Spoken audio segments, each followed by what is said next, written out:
मोदी जी ने मेरे घर पे सीबीआई की रेड कराई, मेरे दफ्तर में सीबीआई की रेड कराई। मैंने कहा आपको कुछ मिला? बोले नहीं मिला। उन्होंने मेरे घर पे इनकम टैक्स की रेड कराई, मेरे दफ्तर में इनकम टैक्स की रेड कराई।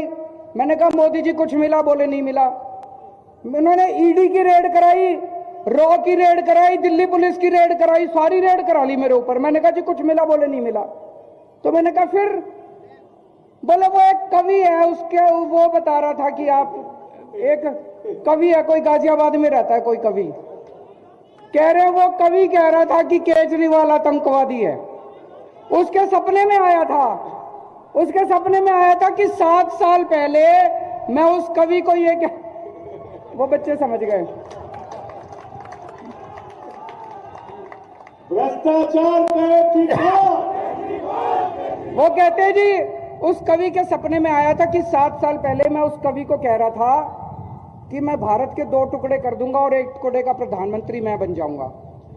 मैंने कहा प्रधानमंत्री जी मैं कहा भारत के 2 टुकड़े कर दूंगा? आपकी ईडी को नहीं पता चला, रॉ को नहीं पता चला, सीबीआई को नहीं पता चला, इनकम टैक्स को नहीं। मैंने कहा एक काम करो ना, ये सारी बंद कर दो एजेंसी, उस कवि को ही रख लो, वो ही बता दिया करेगा सपने में क्या आ रहा है और सपने में क्या नहीं आ रहा।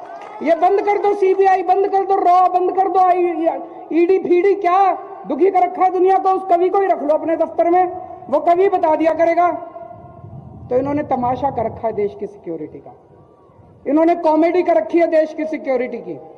जिसको मर्जी देखो आतंकवादी बोल देते हैं। कल ये थोड़े दिन पहले जब किसानों का आंदोलन चल रहा था तो कहते हैं देश के सारे किसान आतंकवादी हैं। मैं उत्तर प्रदेश के किसानों को कहना चाहता हूं, इस बार जब बटन दबाने जाओ इनको बता देना कौन आतंकवादी है, कौन ये